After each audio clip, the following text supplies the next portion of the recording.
Bonjour, c'est Émilie et aujourd'hui je vais vous parler des énergies de la prochaine nouvelle lune qui sera dans le signe de la Vierge le 3 septembre. Le soleil et la lune qui se rejoignent pour un nouveau cycle. C'est une nouvelle lune de rentrée. On est rentré dans la Vierge depuis le 23 août, ce signe de terre mutable, c'est-à-dire qu'on change de saison petit à petit. L'été va s'évanouir pour laisser la place à l'équinoxe d'automne.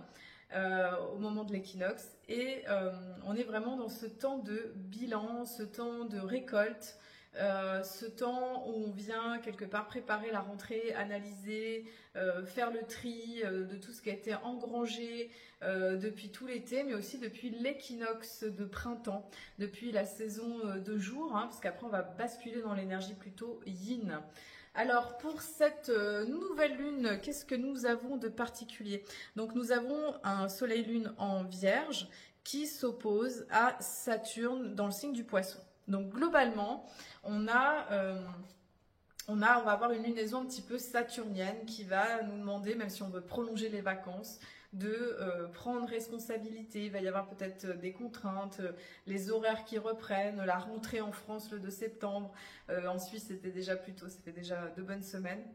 Voilà, on est vraiment dans un autre temps qui s'annonce aussi, avec un nouveau rythme, une nouvelle façon de vivre le temps, de vivre notre quotidien, parce que la Vierge, elle régit aussi tout ce qui est en lien avec notre quotidien, les habitudes, la santé, comment on décline finalement notre planning, comment on reste concret, pragmatique. La Vierge, c'est vraiment un signe qui est très, très à cœur avec la réalité, avec les choses matérielles, pragmatiques, et qui nous aide à faire le bilan, parce qu'elle est aussi régie par Mercure, planète de pensée, d'intelligence, de communication et de relations.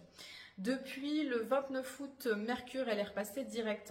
Du 5 au 29 août, on a eu une rétrogradation qui nous a demandé de faire le point, de réfléchir, qui a pu créer peut-être des difficultés de communication, des problèmes au niveau des transports, des petits problèmes techniques. En tout cas, c'est toujours une période qui nous invite à réfléchir et à faire le point et le bilan. Ce qu'on a de particulier aussi avec cette période, c'est Pluton. Pluton qui repasse dans le signe du Capricorne dès le 2 septembre, donc dès lundi matin. La planète fait son passage dans le signe du Capricorne. C'est son dernier passage. Elle va y rester jusqu'au 20 novembre. Elle va repasser direct le 12 octobre. Et ça, c'est un moment qui est très important parce que on va avoir quelque part les résurgences de ces énergies Pluton Capricorne qui nous demandent de démanteler finalement les vieux systèmes, les vieilles routines, tout ce qui est en lien avec la hiérarchie, tout ce qui est en lien avec l'État. Donc on pourrait avoir pendant cette période peut-être des résurgences, des choses anciennes qui ont pensé peut-être résolues et qui reviennent sur le tapis et qui reviennent dès le lundi de la rentrée. C'est un petit peu particulier, surtout qu'on est sur le degré, on dit anarétique, le dernier degré du Capricorne, donc c'est le moment où c'est très fort. Le 0 degré, c'est quand elle était rentrée en 2008 aussi, il y a eu un crash économique, enfin voilà, c'est toujours fort quand ça commence et quand ça sort. Et là, on va voir une résurgence de cette période, justement, Pluton Capricorne, avec justement une intégration et peut-être même des surprises, de choses qu'on n'attendait pas par rapport en fait à tout ce qui est de l'ordre de l'État, du pouvoir, de résurgence, des résurgences anciennes. Alors, qu'est-ce qu'on a d'autre pour cette rentrée? On a, donc je vous ai parlé de Mercure. Mercure qui est dans le signe du Lion, qui était en Vierge, qui a reculé jusque dans le Lion et qui nous invite à quelque part à communiquer à partir de l'élan du cœur, d'être au cœur à cœur avec soi. Et ce qui se passe, c'est qu'elle est carrée avec Uranus. Donc Mercure carré Uranus, ça peut créer des difficultés de communication, des mauvaises compréhensions, des surprises, peut-être des accrochages, des tensions, des difficultés, peut-être au niveau des transports, peut-être aussi au niveau des petits déplacements, des choses comme ça, mais surtout aussi ça va demander quelque part de prendre du recul dans notre communication, d'être vigilant un petit peu aux tensions, parce que c'est vrai qu'on a eu une dernière pleine lune qui était particulièrement tendue, et on a un petit peu la suite un peu de ce qui était en place à ce moment-là. On a aussi donc Mars qui est à la fin du signe des Gémeaux, 28 degrés 57, Jupiter qui est à 19 degrés, et on a donc ce Mars qui est carré avec Vénus. Donc Mars qui est carré à Vénus, c'est vraiment dans nos rapports relationnels, les rapports de cœur, où il peut y avoir justement un peu des tensions aussi entre ce qu'on désire faire. Donc ce Mars en Gémeaux, il a très envie de curiosité, d'ouverture vers le monde. Il peut être un petit peu des fois un peu dispersé, un peu brouillon, un peu hésitant. Et Vénus, elle est au tout début de la Balance, et il y a un encouragement quelque part à apaiser s'il y a des tensions, pouvoir poser les mots, pouvoir prendre le temps de dire les choses et de ne pas s'accrocher sur les vieilles blessures. Ça va demander d'être vigilant à ça et de voir où est-ce qu'on en est par rapport à ces domaines-là. Ensuite, on a on a le carré Mars-Neptune, donc Mars-Neptune.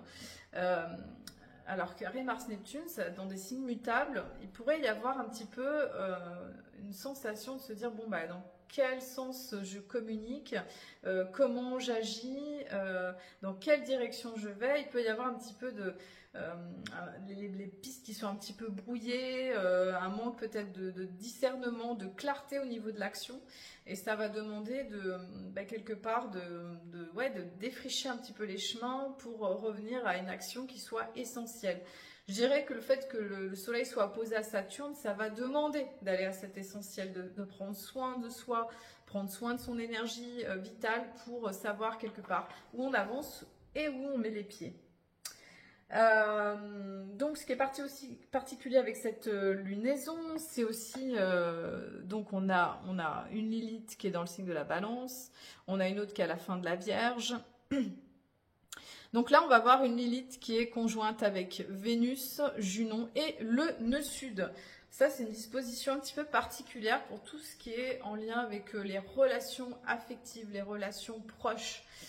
Où ça va demander de faire attention aux compromis qui pourraient quelque part nous éloigner de notre intégrité et de rester aligné avec soi-même. Ça va demander aussi de s'élever au-dessus de certaines tendances peut-être affectives et relationnelles pour mieux comprendre comment finalement on rentre en relation et pour garder le cap sur le nœud nord bélier qui demande quelque part de se prioriser, de faire un focus sur ses priorités à soi, et ça pourrait créer des frictions justement, donc carré Mars-Vénus dans les relations, et ça va justement demander une part de vigilance parce que la lune noire conjointe au nœud sud, elle va avoir une tendance quelque part à nous faire retomber dans peut-être des pièges relationnels ou des tendances comme ça qui nous apportent pas la paix, qui peuvent créer des conflits, qui vont quelque part ça peut créer aussi au niveau des relations entre les femmes, des manques de communication. Ça va demander d'éclaircir les choses et de pouvoir prendre soin un petit peu de ce qui est là, tout en prenant soin de ses besoins.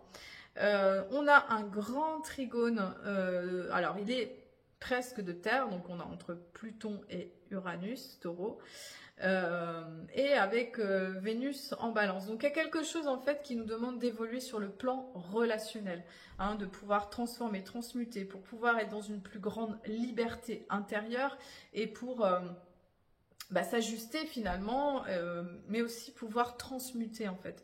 Donc je pense qu'il y a des grosses phases de guérison en fait qui se traversent actuellement dans ce que moi je rencontre autour de moi, beaucoup de phases de guérison, de transmutation qui sont là, et ça demande de pouvoir quelque part évoluer pour amener une forme de nouveauté, de nouveaux paradigmes relationnels aussi, avec les proches, avec les gens qui nous entourent.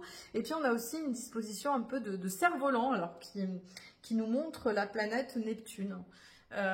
Donc en fait tout ça c'est pour nous aider finalement à nous transformer, nous faire évoluer et de nous ouvrir sur un plan plus grand que nous, un plan spirituel qui permet justement de faire évoluer et de connecter le tout, en fait, de voir quelque part les choses avec beaucoup plus de recul, beaucoup plus de discernement pour mieux avancer dans sa vie. Voilà globalement les énergies de cette pleine lune. On a aussi un beau sextile entre Mars et Mercure qui va faire qu'on va vouloir agir en fonction de ce qu'on dit, marcher sa parole, il va y avoir une promptitude à agir, voilà, que les choses avancent aussi. Ça va demander quelque part une forme de diplomatie. Donc voilà, une nouvelle ligne de rentrée, je dirais, qui peut être un petit peu exigeante sur le plan des responsabilités, sur le plan des contraintes, sur le fait voilà, de remettre des routines en place.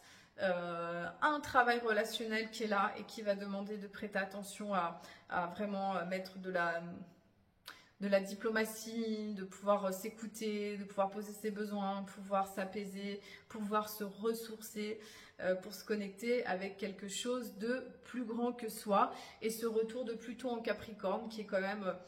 voilà, qui pourra peut-être nous montrer encore peut-être les vieilles choses encore à démanteler à l'intérieur de nous, à transformer, et ça peut-être sur un plan, je dirais, sociétal, même peut-être au niveau de comment va se passer la rentrée, au niveau politique, au niveau peut-être de décision. Pour certains parlent de décision au niveau de l'OMS, enfin, voilà, je ne vais pas rentrer dans les détails, mais certains parlent de ça, voilà, de cette disposition qui pourra nous donner un petit peu un goût de retour en arrière. Je dirais aussi, ce qui se passe, c'est qu'on prépare aussi bientôt la saison des éclipses qui arrive dès le 18 septembre. Voilà, donc pour la prochaine pleine lune, on rentre déjà dans la saison des éclipses, donc 18 septembre, 2 octobre. Donc on va déjà être dans le fait de planter un nouveau décor avec l'énergie d'automne et qui va amener justement un autre cadre de transformation. Qui va venir aussi faire bouger les énergies ambiantes. Je serai présente sur le salon à Samoin week-end du 21-22 septembre pour un atelier avec Amélie Chenot en journal créatif et astrologie.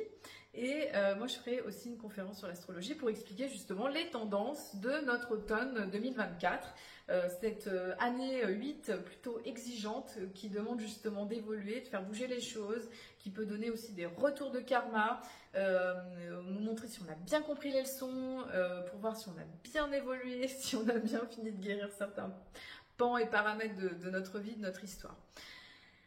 Je vous souhaite en tout cas une belle rentrée pour ceux qui rentrent demain, pour ceux qui sont déjà rentrés, belle continuité, voilà, de tout ça, de profiter encore des bons moments où il y a encore l'été, la chaleur qui est là, pour profiter de ces moments d'ensoleillement, parce que ça y est, on les a un petit peu plus maintenant.